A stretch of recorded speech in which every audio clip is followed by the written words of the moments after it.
भगवान श्री कृष्ण जब माता देवकी और पिता वसुदेव को कंस के चंगुल से छुड़ाने गए तब उनकी उम्र 14 वर्ष थी।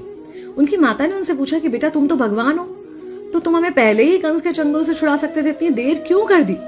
तो कृष्ण जी ने कहा, माता क्या पिछले जन्म में आपने मुझे 14 वर्ष का वनवास नहीं दिया था? माता हैरान रह गई, बोली ये क्या कह रहे हैं आप?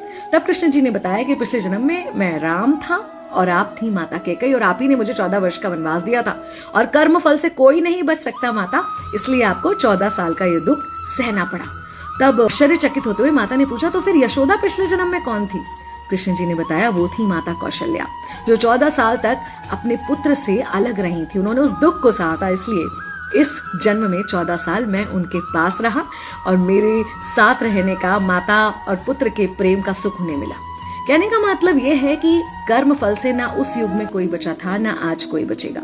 खुद भगवान भी कर्म फल से नहीं बच सकते, इसलिए अपने हर एक कर्म को बहुत सोच समझ कर कीजिए, क्योंकि जिसके भी खिलाफ आप कुछ गलत कर रहे हैं उससे आपकी शत्रुता कुछ समय या शायद एक जन्म की है, लेकिन उसके साथ कुछ गलत करके आप अपने कई जन्म बिगाड़ सकते हैं।